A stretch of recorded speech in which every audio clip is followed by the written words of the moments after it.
Hi, how are you? Yeah, you sprained your ankle, huh? So when was your dad at the 80s?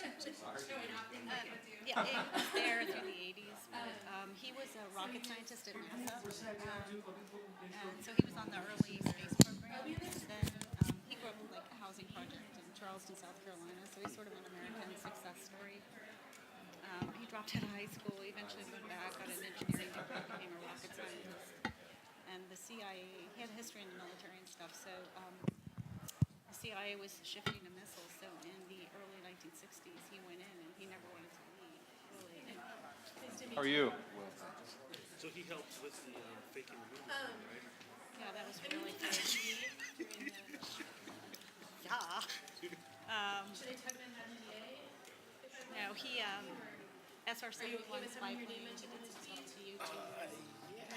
When we lived in Norway because the Russia missile. So you can imagine when Trump was. You did? All right, so before he Ken already dropped said dead, yes, then he's sure. still alive, 92. And Elisa, Yeah, sorry to interrupt. not at all. I'll be tweeting during the talk or during the discussion. Should I mention your name? Is it okay to mention your name in a tweet, or do you prefer not to? No, it's fine. It's absolutely fine. I cleared this. I mean, I literally cleared this with my entire chain as soon as we settled. They're pretty good, because I do a weekly podcast. I have to clear every script. I mean, I guess, yeah, you're right. That's impressive that they let Yeah. you do that. With a 9-year-old. And then I can tag Of course, I never sleep. Yes. Yeah. Yeah, that's fine. no longer. I'd mention his name because it's so much And everything cooler is- than mine. Hi, my name's Yaya. That is a cool name. You have a Feels sort of boring next to him. Your name isn't spelled the way people think it should be. So It's a French spelling. Yeah. people spell it all the time. Many people have written it. Oh, really? Yeah. Well, I'll be right here. Great. I think we'll get started. Swedish? Another brand. Well, that's the China. Yeah. I didn't know the kind. I was like, okay. Yeah, oh, you were like, What China? this weird dude's just talking about China. No, it's The like, show's delayed. Like, I'm not hearing it. yeah. No, they're outside, yeah, they just keep. So, Michael, where do you live? You work in Manhattan, I right? work in So Manhattan, where yeah. do you live? So- Sorry, no offense, but Well, so I lived in Manhattan at first, and then I lived in Brooklyn for 8 years. I And love now, Brooklyn. I've been in Pelham and Westchester. So I loved Brooklyn. It was amazing. My wife and I were there for 8 years, but then the second child came along. We could no Oh, I longer. feel it. I know exactly what you mean. Yeah, you kind of the same thing, right? It's like schools.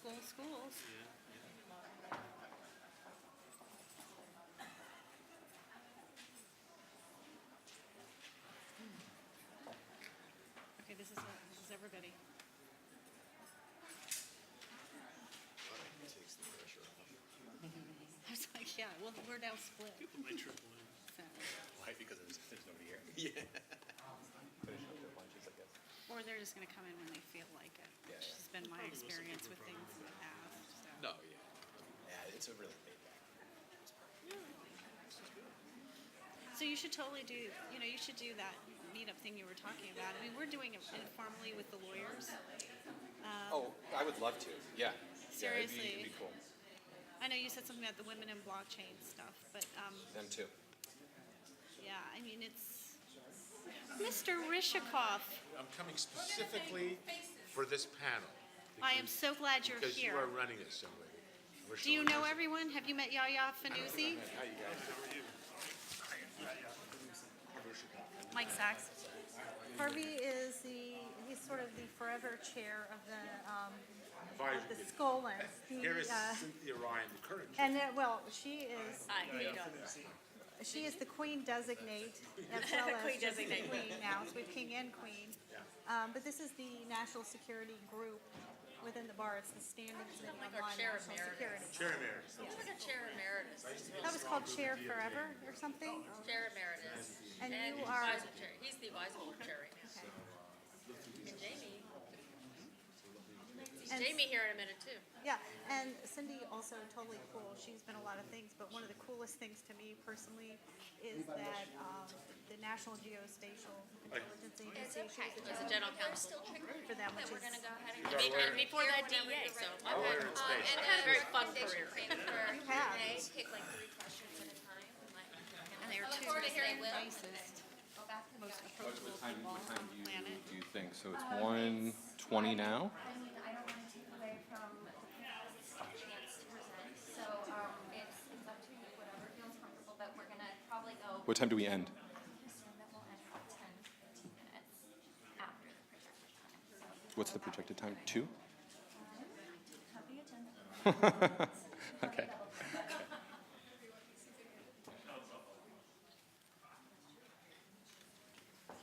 I don't know, how long do you guys want to leave for questions? 20 minutes-ish? You think they'll have 20 minutes with I think 15. You don't get a lot of questions at these things typically. Okay. Yeah.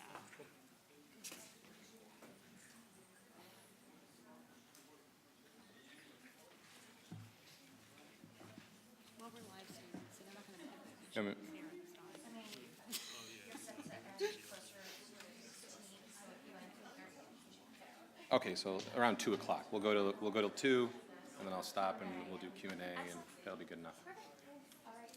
I'd say go ahead and get started. Okay. There are gonna be people that should go in still, but we'll try to keep it quiet. Go? Okay, sounds good. Hey, the gaggle in the back, we're about to get started. Hello, everybody, and welcome to When Bitcoin Goes Bad, How Virtual Currencies Challenge the Rule of Law. What better way to start your afternoon than learning how to use decentralized, cryptographically protected monopoly money to buy shady stuff on the internet? My name is Adam Zarazinski, and I'm your host for this afternoon breakout session. I am a former active duty Air Force judge advocate where I specialized in national security law and intelligence law. I am currently the CEO of Inca Digital Securities. Inca provides data and analysis on digital assets to financial institutions. This panel is going to do something slightly differently than you may have seen elsewhere. We're going to have a conversation. There's going to be no official presentations. For me, after introducing the esteemed panel, I'm going to attempt, and probably fail, to get all of you who still don't know what Bitcoin is to understand it using just a few sentences.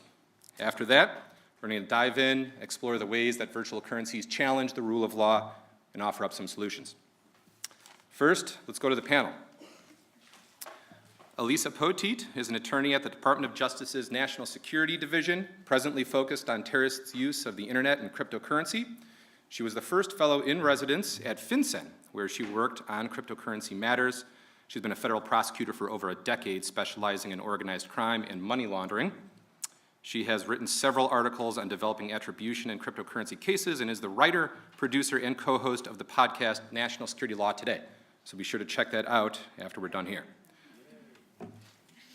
Yahya Fanusi spent several years as a CIA analyst tracking terrorist threats and financial corruption, but later fell into the blockchain rabbit hole after stumbling upon a terrorist Bitcoin crowdfunding campaign as a researcher with Foundation for Defense of Democracies.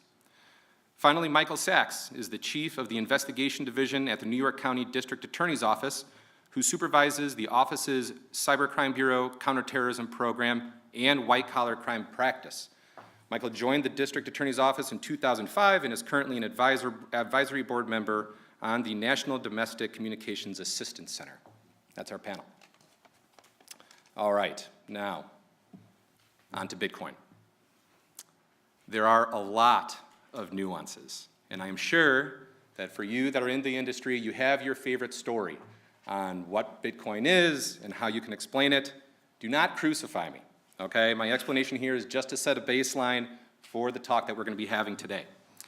Bitcoin is the world's first decentralized digital currency. Bitcoin introduced us to blockchain technology. Blockchain is a distributed ledger of time-stamped transactions. Now, I am not the sharpest knife in the drawer. The first 10 times I heard that, no idea what it meant, all right? So here are two analogies. A distributed ledger. This is basically just a giant Google spreadsheet where users can add to the bottom of that spreadsheet, audit the spreadsheet, they can see the entire history, and that's it. You cannot change or edit the history on the spreadsheet. You can only add pluses and minuses to the bottom. That's a distributed ledger. Everybody has access to it, everybody can see it.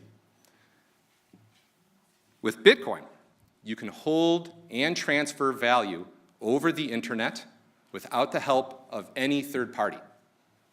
You don't need a bank. You don't need Bank of America. You don't need PayPal or Venmo.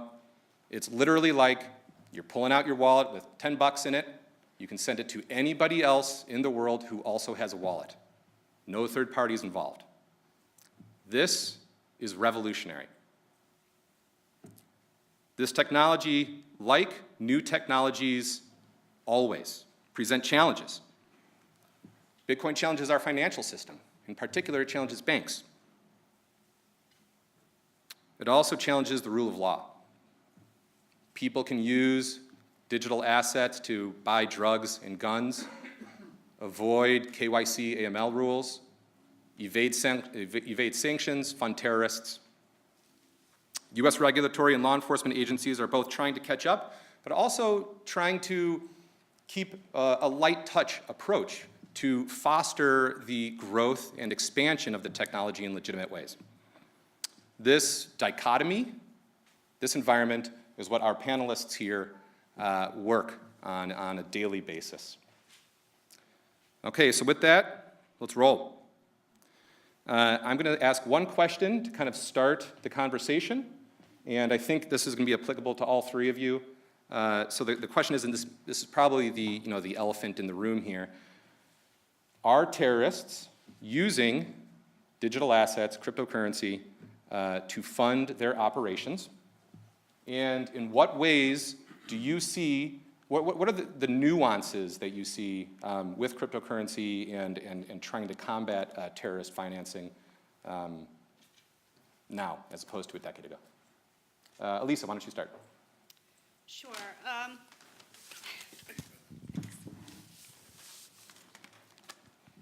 So let me say, first of all, that my comments are limited to what is called the open blockchain. If you've been tracking cryptocurrency, you know that there are also closed blockchains that have been established by almost every large investment firm in the country. But I will say yes, terrorists are using cryptocurrency. Now, we talk about funding of operations as a bit of a trick term. What we see presently is we see crowdfunding. And these are glossy websites that remind me of the Save the Children ads that you've seen. And they will feature someone who looks hard-scrabble fighter, devout with absolutely the perfect beard in compliance with Quranic mandate. And they're out in the middle of some crag, and there will be a price ascribed to every item that they might need, from weapons to boots to underwear and socks. And there are these websites now where we see that money goes to fund fighters, and it's unmistakable who those fighters are. It's very clear. The second thing that we see is we see the purchase of infrastructure. And the purchase of infrastructure facilitates operations. So weapons, uniforms, tents, things that can be used to assist operations, that funding is ongoing. I don't think we know at this point, from my perspective, how large the problem is, and we largely see it at the Department of Justice on a case-by-case basis. And it is tricky because we also are discovering, when we execute search warrants, that we are finding things that we have never seen before that are indicative of the use of cryptocurrency in order to commit what we call in the United States the crime of material support of terrorism. Less so something called terror finance, which is a little bit more specific. And we've also seen it used to sort of fund travel for people overseas, not to purchase airline tickets, but to facilitate that.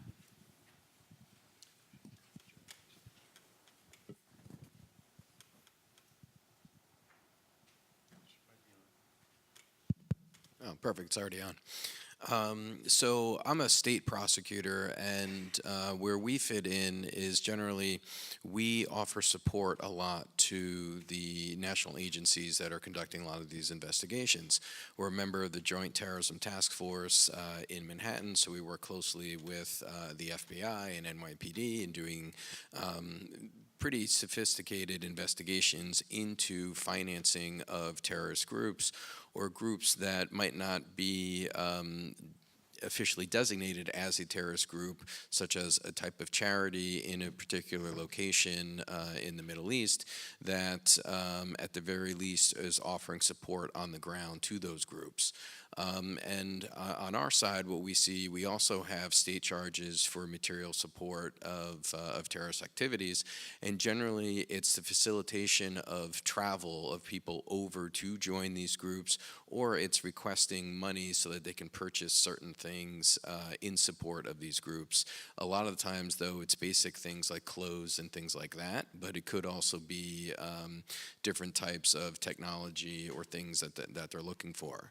In terms of the digital currency things that we're seeing is right now we are seeing a lot of advertising for it, a lot of reaching out and trying to educate people through social media, generally on the less private forms of social media out there, such as Facebook, where they're publicly saying, hey, if you're interested, please contact us. And then once they have an engagement with them, they then move to a more encrypted form of communication like Telegram or WhatsApp or things like that nature, where they can actually have more of these conversations offline. And so we're seeing a lot of these groups actually trying to learn about it and advertising it and asking for it. But so far, at least on our end, on the state end, we haven't seen too much in terms of successful transfers of large amounts of money. But I think that that's probably coming. One of the advantages of using digital currency is that you are outside of the regular banking system. And so there is no government that is backing any of these currencies. And so by being outside of the regular banking system, you are outside of the anti-money laundering rules, the know your client rules, things like that. So there's a little bit more anonymity involved in these things, and that's why they're really trying to learn and sort of get where they go and really get up to speed on this. Another advantage is, particularly when you're talking about some of these countries in the Middle East, the U.S. has a very robust sanction regime that does not allow the regular financial institutions to bank in a lot of these countries. And so by using digital currency, the hope is amongst these groups that they will be able to sort of evade some of those regulations that are put in place to prevent this type of facilitation and growing of the terror activities. And from your perspective, not only this topic generally, but two specific points. So first, something that's interesting to me about what you guys are saying is that they're actually using crypto to purchase supplies, right? Which is odd to me because I would imagine that it's difficult, right? It's easy to transfer digital currency around the world, right? But then to actually take that and exchange it for fiat currency, right, is something else. So if they're actually paying for supplies, that means that they have systems in place to pull that crypto out, I'm assuming, and then exchange it into fiat. So that's question one. And I forgot question two. Well, so to go with question one, so just think about, when we talk about terrorist financing and terrorists using crypto or Bitcoin or whatever, you have to think of it just as retail. You have to think that these guys are accessing the same tools, the same products that anyone else that is interested in crypto, that wants to figure out how do I buy crypto and how do I cash it out? What service should I use? So what we probably see is really just indicative of what is happening generally. And I come from the perspective of looking at open sources, working in a think tank where the research I've done has been, just simply following what do I see posted. The first crypto funding campaign or crowdfunding campaign by a terror group I saw was in 2016. It was something that was reported, it was on social media, and because they posted their address, we were able to see how many Bitcoins they had raised. And this was a group, they were trying to raise, $2,000, $1,000 worth of equipment per fighter. That's what they were trying to raise. In about a month, they raised about $600. So, we could assess not a lot, not very successful. But the thing that, I'll get to your question, but the one point I did want to say is, I think one way to think about this is, what I've noticed is adaptation. I'm a former counterterrorism analyst, so I'm not necessarily looking at, are they successful all the time? I'm looking at what is the adversary, what is this terrorist group, how are they adapting, how are they working around the limitations they have? And in my, brief observation of a few groups, the thing that I noticed was, okay, in the beginning, they'll post something, they'll say, send us this money, and then maybe there's not a lot of response. Maybe there's just a couple $100s. But then, because these are public campaigns, we're able to look at them, and I would notice, if you look at their social media channels, Telegram and Twitter, they will often be in the process of educating their followers. They'll say, well, here's how you can purchase Bitcoin. You can go to a Bitcoin ATM. You could buy Bitcoin vouchers. So we're seeing them actually figure out how to get folks involved in Bitcoin. And then there's adaptation, because if you look at them long enough, they'll say, oh, well, how about Monero? And there are other types of cryptocurrencies. So I sort of assess that they're experimenting, they're adapting, and that's the thing to be concerned about. It's not that they're always going to not get a lot of money. Got it. And actually, that was my other question, and maybe, Elise, this is a good one for you to start off with as well. So in, the universe of cryptocurrencies, right, there's Bitcoin, which is significantly different than privacy coins, like Monero, like Zcash. So can you guys talk about kind of the difference, the difference between the projects, and also how the organizations that you work for approach them, and kind of where our capabilities stand right now? So just to be clear, because I assume, are there people in this audience who this is sort of the first time they're learning about this stuff today? All right, great. So I sort of, at present, just very broadly speaking, there are, in my opinion, two kinds of virtual currency. There are some that are more routinely accepted in retail situations and more easily traded and converted into cash in institutions called exchanges. And there are many legitimate exchanges, and there are many exchanges that are shady, just like as shady as they could possibly be. And they're located God knows where, but they exist. And so I just want to say that there are like legitimate groups and groups that are not really legitimate and do not observe the rule of law. And those are just the places where you exchange it. Now, with respect to the currencies, what we call them is enhanced anonymity currencies. And what we've seen is a proliferation of currencies that are more and more difficult to trace. So when I think of sort of the normal virtual currency, I think of Ether, and I think of Bitcoin, and that's me, and I'm sure there are one or two others. But then when you go to the side of the enhanced anonymity or privacy coins, they're sprouting up like mushrooms. And I think what we have to remember when we're facing these challenges right now is at some point there was a gold rush, and only one guy made money from it, and that was Levi Strauss.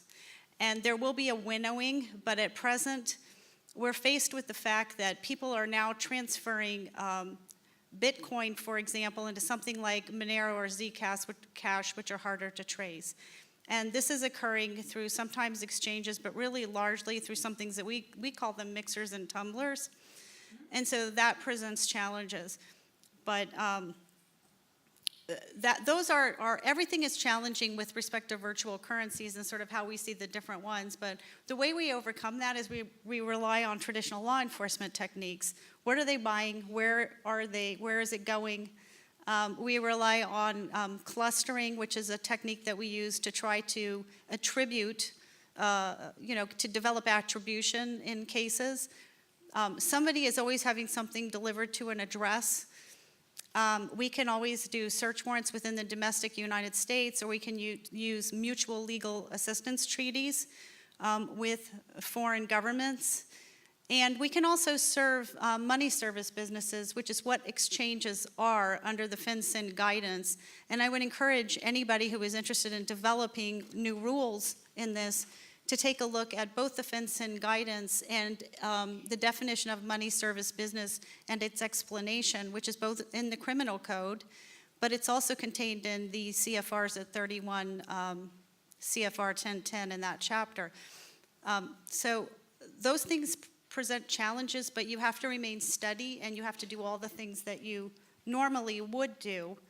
And you also have to rely on things like Chainalysis, which is a company that's sold a license to the FBI. Right.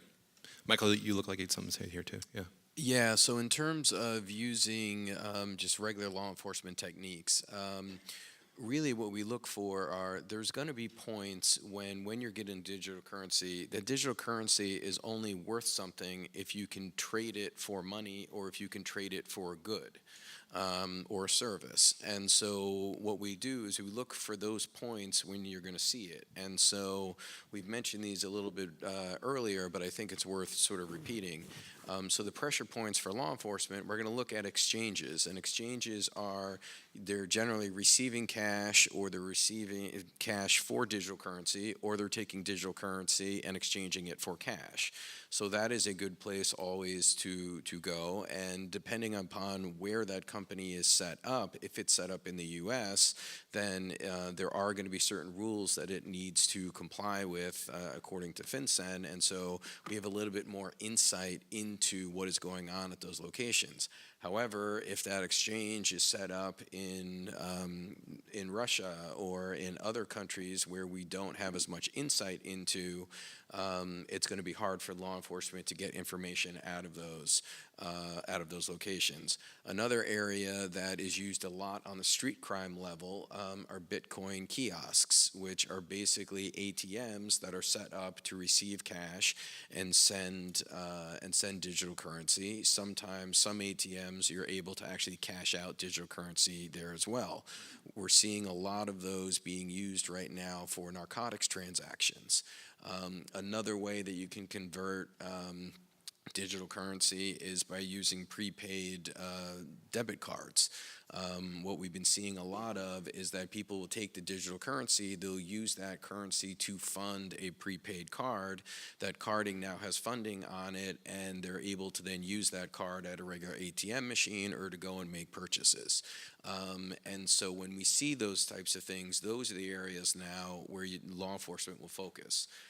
My office just recently announced the arrest of a number of individuals involved with SynMed, which is a page on the dark web that was basically selling a lot of different narcotics, but primarily Xanax.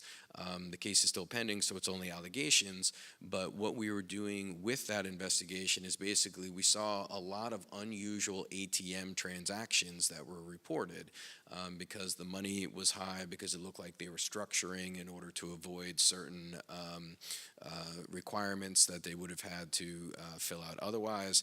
And as a result of looking at that, we knew they were probably money laundering, but the question was, what were the proceeds of what?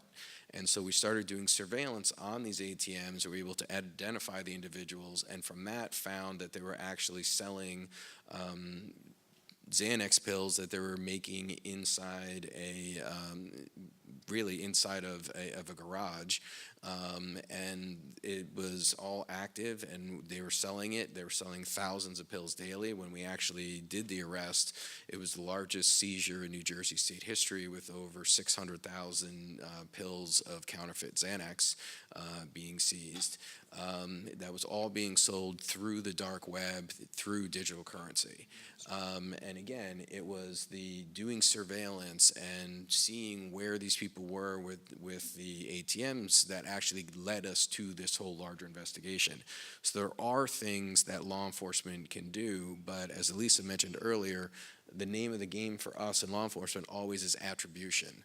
A lot of times we can see the activity, but unless we can actually identify the person who goes with that moniker, or who is running the site, or who has access to the wallet, it's very difficult for us to be able to actually prosecute those people.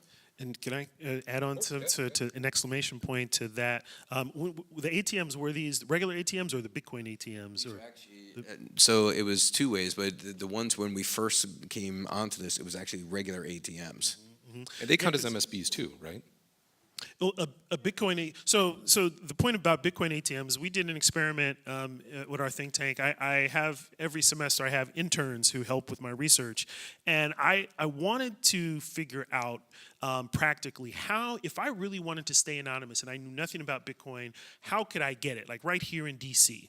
And what we did, because we saw this jihadist group on Telegram say use a Bitcoin ATM. Here's a link to all the Bitcoin ATMs in the world. So we went to that link. We clicked on it and we saw right in DC. There were like 2 or 3 Bitcoin ATMs near us. So I took my interns to lunch at Amsterdam Falafel, Yeah, it's in Adams Morgan. which Yeah. is really good. Down the street. I am endorsing Amsterdam Falafel because it is good. The food is good. I brought them lunch, and then we went to the Bitcoin ATM. It was right there, and I just wanted to see, like, how could I give a $20 bill, and I bought about, I think, $20 worth of Bitcoin, and I saw that it allowed several different ways. It did some verification of a phone, you know, so maybe I could, if I got a burner phone, maybe I could do it that way. It would allow you to set up a Bitcoin wallet with another exchange, which would be an MSB. But the thing I noticed was that, I guess the bottom line was, it would be very difficult to be totally anonymous, because even if I use some of these less invasive methods, I noticed above the Bitcoin ATM there was a camera. And once you make a purchase of Bitcoin, right, if that Bitcoin gets used, let's say, to fund terrorism, there is going to be a record tracing it to a particular address that is going to be owned by the Bitcoin ATM company. Thus, Michael, Elisa can then go and pull records and maybe find out the location, get the video. So my assessment was, it's difficult you can be anonymous, but you're going to have to leave Bitcoin probably, use a more anonymous cryptocurrency, and be more sophisticated to evade all these different surveillance, and also maybe do stuff in person in terms of cash, purchasing via cash, which is, again, intensive. Yeah. No, in the in-person, if you guys have heard of local Bitcoins, think about it like Craigslist. I mean, you can just kind of go online. It's people offering their price for Bitcoin or other cryptocurrencies for cash or goods or whatever, right? Yeah, that's more of a peer-to-peer version so it is still sort of an exchange, but what you're doing is you're taking the human element out of that exchange. Basically, it's algorithms matching a buyer and a seller. The advantage to doing that is that the buyer and the seller then interact themselves, so they don't actually have to go through an exchange and deal with the exchange. That is a more difficult thing than for us to follow. Particularly one of the bigger ones right now is located in Finland. And Elisa mentioned earlier that you can use the MLAT process. The MLAT process, and this is only my opinion, but the MLAT process is very antiquated when you're dealing with areas of cybercrime, particularly when you're talking about bank records and the speed in which things can be moved from one country to the next. We have some MLATs that we've gotten. I think the quickest we've gotten it is maybe 6 months. The longest is we've had things outstanding for 5 years. You can imagine getting financial records 5 years after the transaction. That probably is not going to lead to much follow-up for us.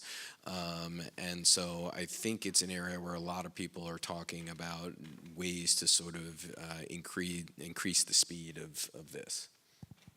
Interesting. And from your perspective too, these MLATs, can you describe them a little more? And also, when you guys are doing these investigations, are you looking forward? How far back are you looking? Because, I mean, even 6 months, so Elisa just said to me, oh, that's 6 months, that's fast, right?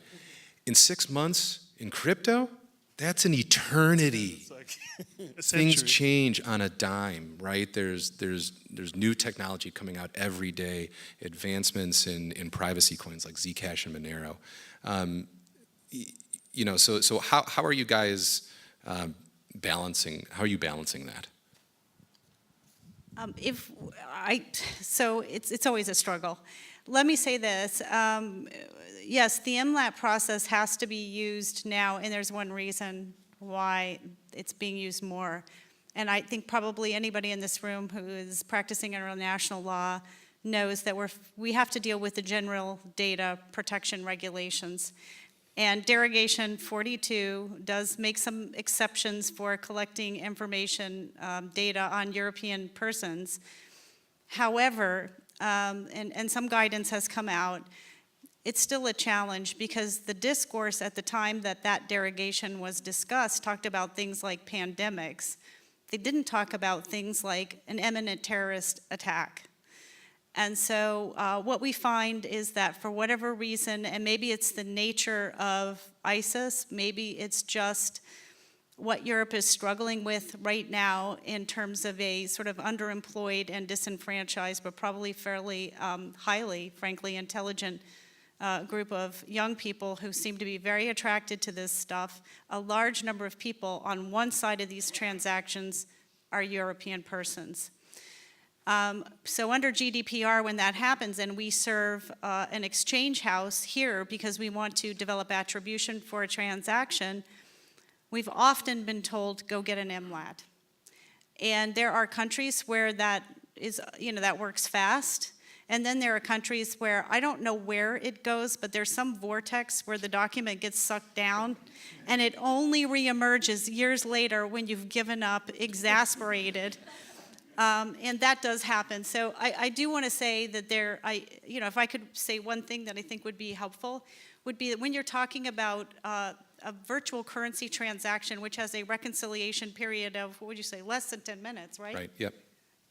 As opposed to an ACH transfer for a fund, like the old wire transfers, you had a 3-day reconciliation period so you could figure out who was involved in the transaction, conduct your due diligence, sort of drill down. We've left that. Like, that was years ago now. Even if it was yesterday, you'll never see it again. We've left that planet and we're all on a different spaceship. So we're going to have to do something. The international community is going to have to do something. And I will tell you, the way things are going right now, we will also have privacy regulations. And I think when everybody is in a standoff, and it looks like sort of a circular firing squad that we're going to have to give. And when it comes to potential kinetic attacks, foreign fighters, or the loss of young people in our population to these groups that steal their minds, I think we're all going to have a mutual agreement that we're going to have to give information to one another more quickly. Thanks. Okay, so I want to, we kind of started out on terrorism and touched on other crime and some investigations techniques and things like that.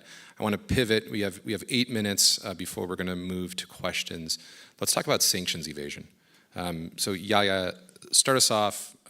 What do you see? Kind of give us the world, and then we'll go from there. Yeah, on the sanctions issue, which is, I used to work with at FDD's, the Center on Sanctions and Illicit Finance. So we looked a lot at sanctions issues, not dealing with Bitcoin or crypto, but I started to ask the question, well, how does this relate to sanctions? And I want to sort of dispel some of the hype because, you'll read lots of headlines which will say, North Korea is evading sanctions, is going to be able to evade sanctions because of Bitcoin, or Iran is going to do the same. And, you have to sort of tap that down a little bit because the sanctions issue is really, sanctions evasion, you have to understand, is a huge industry itself. There's if you talk about North Korea, right, we're talking hundreds of millions of dollars of sanctions busting activity that happens through the regular banking system, through the shipping sector, right, through traditional businesses and front companies. So the crypto space is not enough yet at this time to offset or to compensate for sanctions. So you still see experimentation.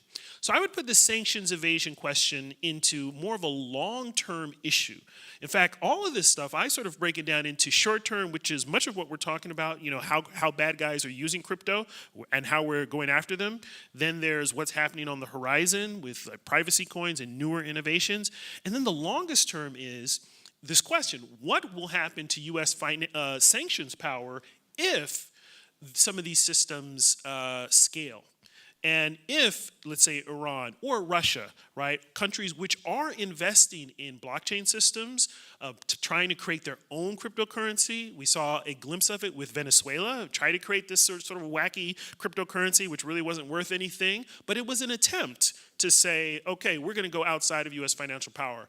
Spoiler alert, they're not doing it today. It's not going to be within the next 6 months. Even Iran, which is trying to create its own national cryptocurrency, this is a long-term project. The thing that I think U.S. policymakers have to grapple with is, okay, how can we ensure that we stay ahead of the curve so we don't wake up in 2030, 2025, and Russia has created a new sort of blockchain-based system outside of the U.S. financial markets rails, and China joins them, and there's a system that is then immune to sanctions power. We're not there, but that's something that we should be thinking about. Right, and this kind of goes back to my original point, which is, if here in the U.S. we over-regulate, we over-enforce, and we try to kill it, right? There was just, was it like last week or 2 weeks ago, somebody on the Hill just wanted to outlaw crypto altogether. It seems unlikely, right? But if it happens, right, it's kind of like the same approach to the internet in the 90s, right, under Clinton. Like we potentially, obviously lose out on this new technology and all the good things it can bring, but then, in addition to that, somebody else is at the center of that universe, and we don't want that. Do you want to add something there? Yeah, it's true what Yaya says, that what we have to look at is scale, but I will say, even before we get to that, we have to develop a group of people in government and elsewhere who actually understand this stuff, track it, and are excited about it. And it's sort of, I think we're at a point right now where we all kind of know each other in the universe. We have cliques of people who like that. This is not how it should be. There should be widespread understanding about it. But it is true, the weaponization of the US dollar has been, it's had great efficacy in terms of what's happening right now, quite frankly, in Venezuela, with other sanctions, perhaps less so in the case of countries like Cuba, where obviously they've received substantial foreign funding. But there will come a time when the primacy of the US dollar may not exist as we understand it today. Virtual non-fiat currencies that scale, though, may end up linking to something else. And that could happen too. And there will be, I don't know, I'm not in the business of prediction. I leave that to my colleague Yaya, who's trained to do it and is better. But in time with winnowing, you may see that there will be nation-state cryptocurrencies that will rise. I do know Iran and, Iran, North Korea, and 8 other nations have attempted to develop virtual state-created virtual currencies in a deliberate and publicly stated effort to undermine the weaponization of the dollar and to neutralize the United States and its allies' ability to bring them into international norms. And I'm not aware of any instance in which it has succeeded, but many new things do not succeed at first. You just try over and over again. I have no doubt, especially with cultures that take the long view of things, which we do not in our consumer fast-paced culture. We do not think 30 years out. We think about quarterly earnings and what shareholders are going to get this year, and how quick my groceries can be delivered. If we don't change our thinking, I don't think we're prepared, and we're not getting prepared for what is going to come. Michael? I would just say that I agree with both of those comments. I do think that the future of crypto is that there will be more regulation and that you will start seeing more financial institutions adopting it. There are a couple already, particularly out of Tokyo, that are trying to stand this up. And I think if the U.S. wants to maintain the supremacy of the U.S. dollar, that they really need to be more forward-looking and think, how can we regulate and manage cryptocurrency so that the existing system that we have set up internationally can still continue to exist, because that's really what these countries are looking to do, and Iran has actually been quite vocal about it, setting up their own Bitcoin so that they can actually circumvent U.S. sanctions. And so I think while we're not there now, I don't think it'll take too long for someone to figure this out in the next 10 years if you just look at how far we've come in the past 10 years. And I think at this point, I mean, I lost track, but there's well over 1,000 different types of virtual currencies right now. And we're mentioning Bitcoin, and we're saying Bitcoin a lot because Bitcoin relies on blockchain technology. There are a lot of good uses of blockchain technology outside of just digital currency that I think a lot of companies are now seeing these are really good things that we should be doing. But there are also a lot of other virtual currencies out there that don't rely on blockchain that are really even more difficult for law enforcement or intelligence agencies to actually get insight to. And I think it would behoove the U.S. government to start actively looking at ways that they can have a regulated version of this that will become mainstream. Yeah, no, completely agree. We have about 10 minutes left. I would like to take questions from the audience. I'll take a few at a time and then turn them over to you guys. All right? Oh, you got one? Okay, cool. Even better. Want them to go to the mic? I think you, if you maybe line up at the, oh, sorry. Sorry. Okay, do you want people to just, okay.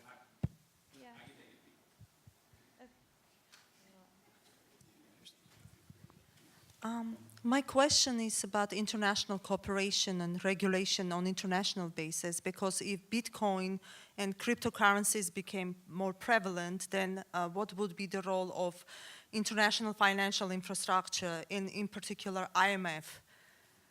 How IMF, what would be the IMF's role in regulating those currencies? There should be some common ground between countries on how to regulate cryptocurrencies. It's not US specific or located only with the US jurisdiction, I think. Do you answer, or are you taking more questions? Let's take Okay. two, and then Take two? we'll tackle both of them. Yeah. Well, good. One kind of tacks on to the end of that one. Miles, I work with Oscar McBride. European Union is releasing the new. I'm sorry. Is the mic on? Oh yeah, there it goes. There we go. Hey, there it goes. Yeah. European Union is releasing the new AML-D5. I was wondering what impact that has on domestic AML KYC as well, and then also, is there any help for money transmission licensing? Not agents, but on the state level. There's so many more companies that need to get an MTL now. Is there any sort of benefit or assistance that's being offered from the federal level to the state officials that are actually monitoring and issuing the licenses? I can take that first question. Okay.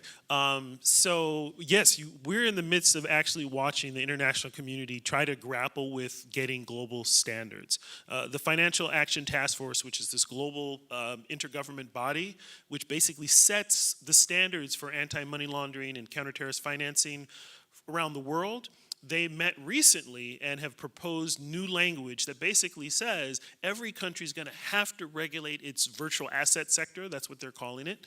And they're going to have to pretty much regulate it in the same way that they regulate their money services, like Western Union and other money transmitters. So we're actually in the midst of countries acknowledging that they have to have regulation. There's probably going to have to be several months to a year to see how countries are going to implement this. Again, spoiler alert, it's probably going to mirror some of the challenges we have today, where you have regulatory arbitrage, and you have some jurisdictions have great regulations with all of their MSBs, and you have some jurisdictions that don't. And we're going to see this, see that challenge. But yes, there's an effort now to bring countries all on board with the same standards. Did you want to add anything? I will tell you at the Department of Justice, we do a lot of education of foreign judges at the National Security Division and parliamentarians. One of the things that I say confess, because I like that term, is that we have a very diffuse regulatory structure, and anything to do with virtual currency, the regulation in the United States, it depends on how it's used. It can be a security, which means it would be regulated in our own country by the SEC. You can draw income from it, bringing you within the rules of the IRS.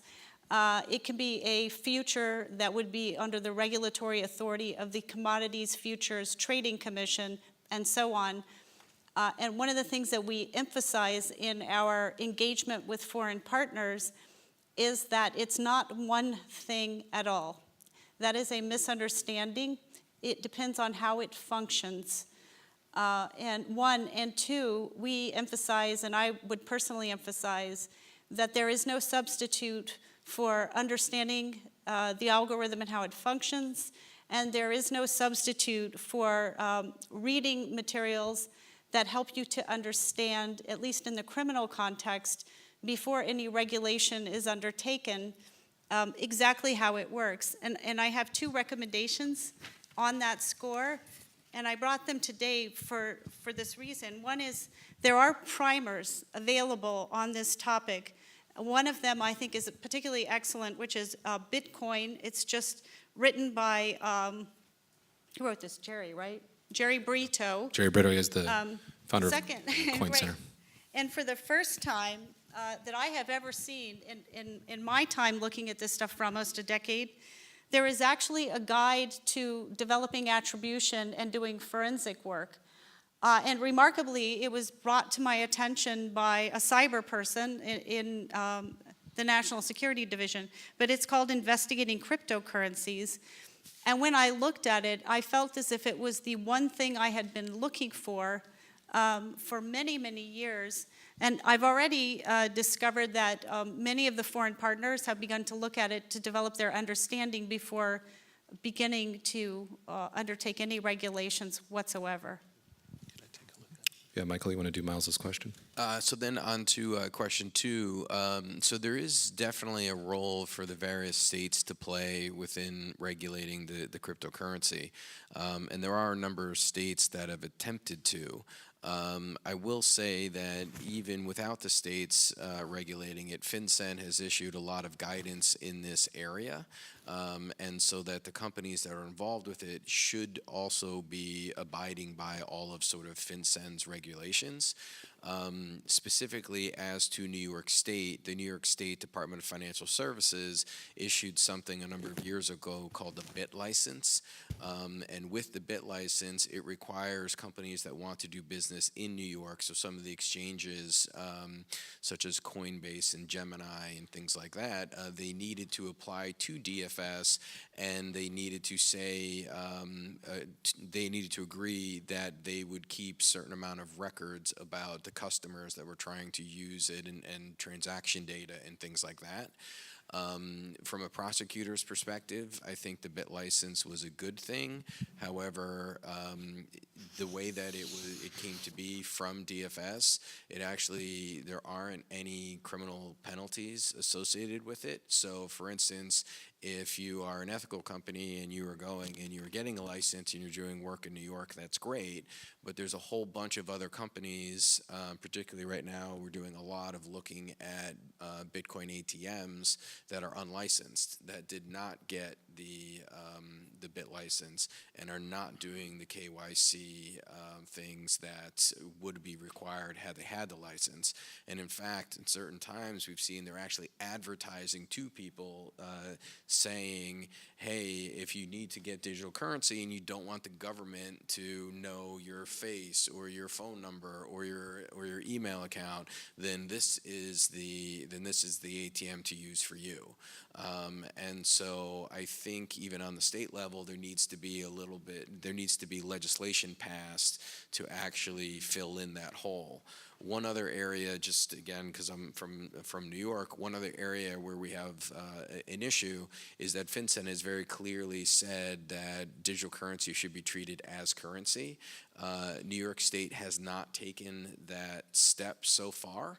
And as a result of that, it makes it difficult for us to charge certain things like unlicensed money transmission if you're using it, but we are able to still charge if we can show that you're using the digital currency as a means of money laundering, of using the proceeds of criminal activity.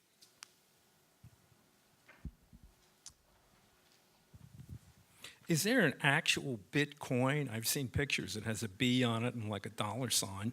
That's one question. The second question, I sell on Craigslist, and it always say crypto okay. And I don't check that because how would I ever exchange it for dollars? So to answer the first question, no, there is not. It's purely digital. You can actually have a wallet, like a physical wallet. Imagine it. It's kind of like a USB, right? And then on that USB sits your Bitcoin, right? And then you put in you plug it into your computer, put in a password, and you can access the images. That's just what people use to kind of visualize it. But no, there's no physical coin. You go for it. Yeah. All right, sir, I love your question. There's no coin anywhere. It's a system of trust. But what I will say is there are two things. There's something called a public key, which is public, and then there is your own private key. And it's when those two things marry that you can effect a transaction using whatever you hold. Your holdings are in Bitcoin. You can purchase something. You can also go to an exchange house and cash it out for dollars or switch it to another virtual currency. And actually, the second point that you asked was interesting too, and this is something that we really didn't touch a whole lot on, which is theft of crypto, which Michael and I were just talking about over lunch. Yeah, one of the things that we do is actually a lot of consumer education. One of the things that a lot of people don't know when they're first dealing with digital currencies is that, again, because it's not backed by any sort of bank or regulated, there really is no way to reverse almost all of the transactions. And so we see a lot of Craigslist scams where someone is offering for sale a product and asking to be paid in digital currency, and people will pay the digital currency and then never receive the good that they purchased. And then they'll come to us and they'll ask us to investigate, and a lot of time that's when we explain to them, I'm sorry, we can't reverse that transaction.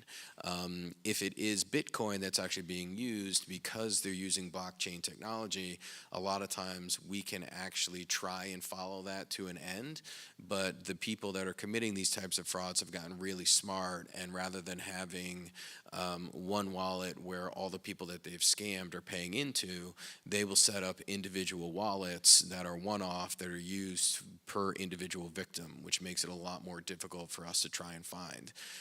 Or, as I said, there are other digital currencies out there that don't use blockchain technology, which, if that's being paid over, it's really difficult for us to sort of follow that transaction.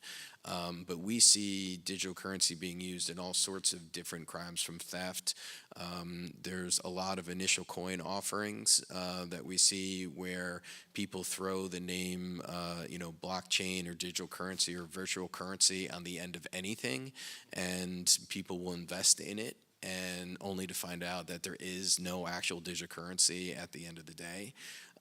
My office with the Southern District of New York, we just announced a big indictment into OneCoin, and the allegations are that it was basically just a pyramid scheme that was focused on using the thought that digital currency was going to take off, and basically you got a percentage of however many people that you were able to get to buy into the digital currency. And when in fact there was no digital currency that actually existed. So that is a type of fraud that we're seeing more and more of, and I know certainly the SEC is very aware of it and has issued some proclamations about being careful about investing and things like that. Yeah, absolutely. Got a few more questions, and just cut us off whenever we're done here. Some of the basic technology on which the so-called block and blockchain grows out of things that go back many, many years. As a matter of fact, the concept of block was back when they had the deep space probes. And block coding, a friend of mine taught that at MIT 40 years ago. So what you're talking about is how to configure particular digital entities. How do you persistently identify them? How do you manage them? A colleague of mine, who was one of the ones that started the internet, Bob Kahn, we wrote an article, Blocks as Digital Entities, which was published a few months ago, to try to put it in some perspective. Because Bob and I wrote an article back in 2001 representing value as digital objects. Since then, we have an ITU standard calling them digital entities. Reason I'm mentioning this, I think you mentioned virtual assets or digital assets, or more generally, digital entities. But to try to regulate, and I've noticed this in some of these blockchain, ongoing conversations I've had with some lawyers, is that when you have that concept of a digital entity, it could represent a bond, stock certificate, stock itself. You could show actually how it would migrate from place to place. That's all thought through in some respects. But they've gotten caught up with buzzwords. Buzzwords, they're just marketing things like wallet. It's all kind of hype. But my comment is doing this to look at the broader perspective, because don't just go into, and my suggestion would be, don't just go into what is the buzzword du jour, but to look at the context as a legal matter. How do you take, say, a legal entity, an instrument, such as a will on paper, get rid of the will, and you have the value, and you represent that in digital form? How do you manage it? How do you keep a hash at a registry? How do you do all these things and have it as a matter of law?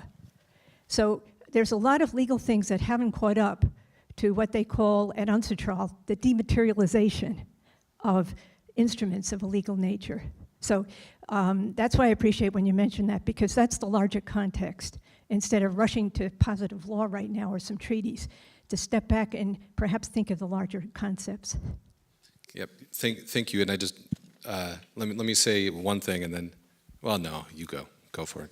No, I was just gonna say that was a great comment, and I'm probably the only person in the room who's not a lawyer. So this, I'm like only semi a lawyer. only a couple. But I've recently been thinking that, again, not as a lawyer, that I think that maybe there needs to be a jurisprudence of digital value. Because when you look at a lot of the arguments, there's one school of thought that is saying, well, all of the rules will apply. We can take the same rules, even constitutional rules, First and Fourth Amendment, and simply apply them to the idea of digital value. But as I've been thinking about this more, I don't know, I sort of think that there are other questions that haven't been answered, and that can't be answered unless we have more qualified discussions about these things, about what is digital value. Because some people will say, well, code is speech, but this is more than speech. You're actually talking about something that now you can, quote unquote, take to the bank. Well, if I could follow up, please. Value or information are incorporeal. They are up there truly, but you have to represent them in some form. Same thing with an algorithm. An algorithm is an abstract idea, and it's only the context of the legal context that you represent it, and essentially the representation is zeros and ones, computer programs for any operational purpose. And recently they had the PKI, which is part of the security stuff. They use things like that for many years. It's just better right now, and there's different versions available. I remember the days you couldn't use certain cryptography, but now you can. SHA-256, that sort of thing. Right, exactly. So I was actually going to recommend my introduction to what she's talking about is a book called Crypto. It's all about Whit Diffie and his fight against the NSA to make public key encryption. But it's just not that. I'm saying that really, in some respects, is beside the point. The crypto will always develop in new concepts. It's the concept of what is the representation when you get rid of the paper. How did this abstract ideas take form, and how can you manage it? So it's the digital entity with this persistent identifier, which is a key concept here. Got it. Got it. Yeah, I have a question too, if that's all right. So my question is about MLATs, and I'm wondering if you see that space evolving quickly to kind of meet the quickening timelines of some of the digital asset transactions we're seeing, or if we need a new type of assistance treaty to kind of bridge that gap for a lot of the KYC AML. We certainly need a process that's faster and is mutually understood by any partner, and perhaps some memorialization of that in our agreements. But what the solution is, I don't know. To your question about whether or not our existing treaties reach this, they certainly do not. And it's not just the treaties, but even the understandings that we have, and we have multiples of those, they're just not ready. I think, once again, I think part of it is the pace of change is not fully grasped yet by people in leadership. It's grasped by some, but I don't think it's grasped by everyone. And I fear that it would take some sort of major event to wake us up to that fact, or it's going to be the widespread adoption of privacy regulations that mandate it in both directions, and then that's going to cause some sort of a shift in understanding. But I think, unfortunately, the pace of technology is so incredibly fast, and there is just nothing about international negotiations that is, and I don't know how it would be. I don't know. I'd be welcome other people's thoughts. I agree. And to be clear, this isn't only a digital currency issue. It is just a cyber issue just in general. I mean, we see lots of things where money is being transferred from one country to the next country to the next country, and frankly, it is really, really possible to move at the speed of which a person can just click a button and send it to a different bank. And so it is something that I think has to change, because the amount of money that is going, and again, this is only countries that are part of the MLAT process, because there's a whole bunch of countries that are not. And so you'll see it move from country to country that's part of the process, and then into a country where it's virtually a black hole, and then we can't follow it. So I do think that you will see something change on that, because there's just so much money that is going that it has to happen eventually. All right. I think we're about out of time, 10 minutes over. Good. Thank you so much for coming. Thanks to our panelists. That's it. Have a good day.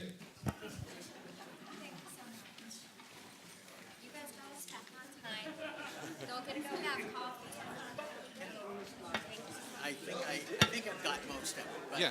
Because I don't know anything about it. Hey guys, nice job. Somehow money, has to start the process.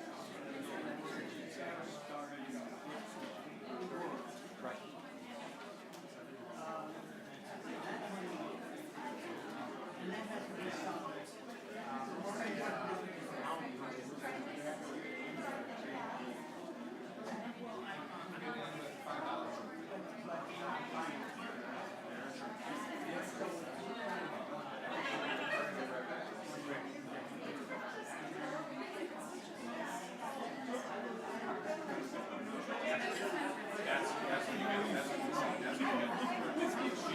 Yeah, so we come down because I'm like towering over you.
Not Ting.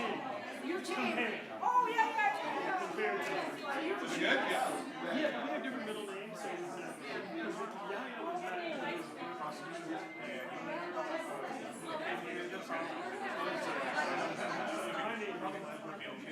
we have different middle names, so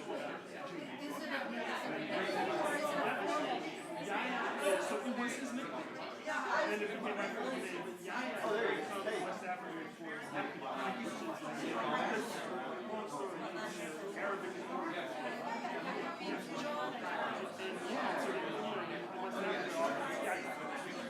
that's the root. I know this.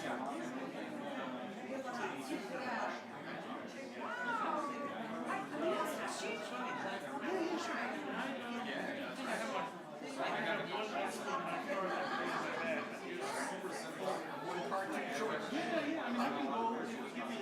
I'll just go and grab it and fly. Oh, you know what?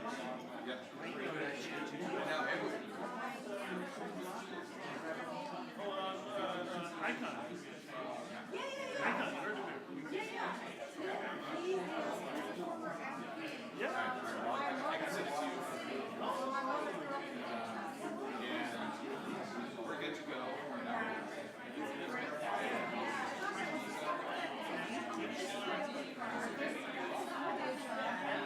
might as well be because I spend so much time trying to track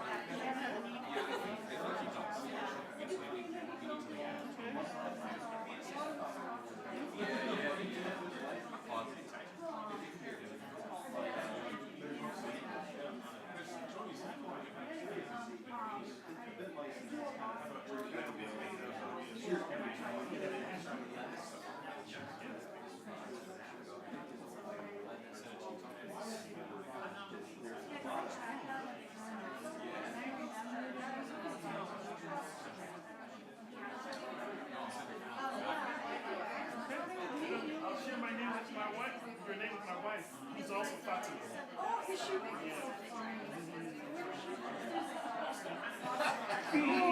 Roxburgh. Yeah, her parents converted in the 70s or 60s or 70s. So, yeah, that's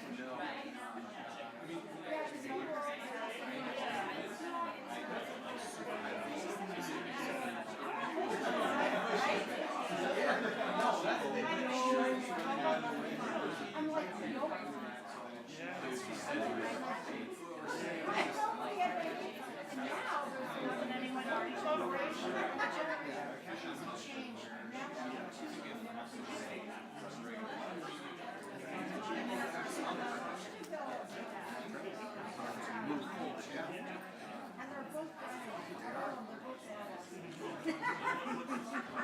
What you gotta be in today's I love it.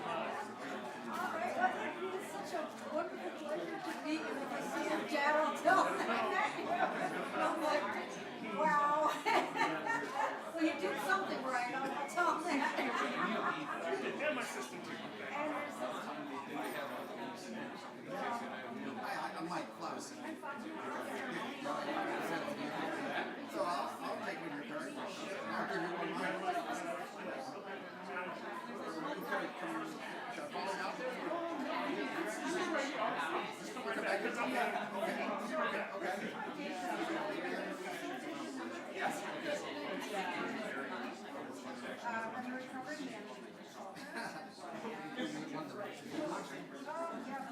Oh, yeah.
And then SD and Live are you guys think I'm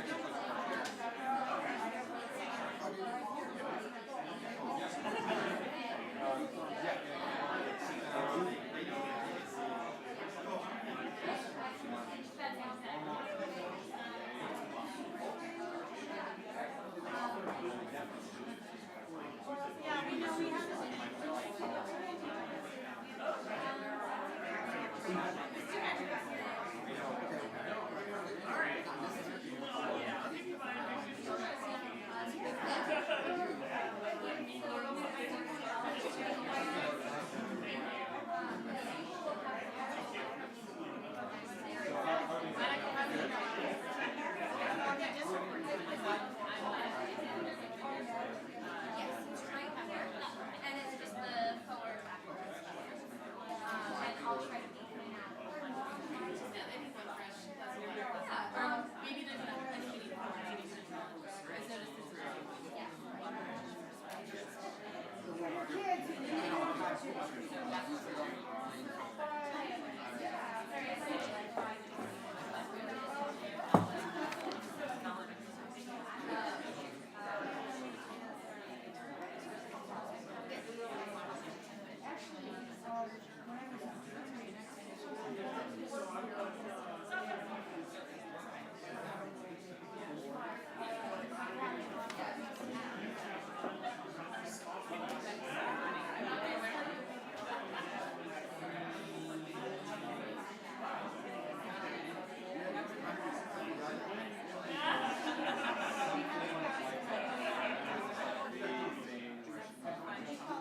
20-year-old Ivan Williams, according to the U.S. Attorney's Office, which says Williams and a 26-year-old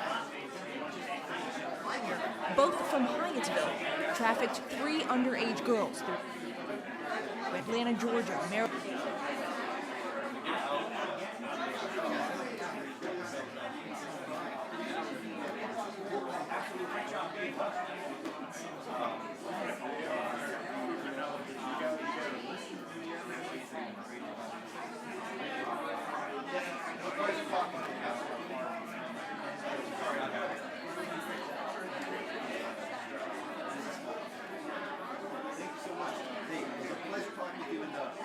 Hey, well, we'll be talking more soon too as well.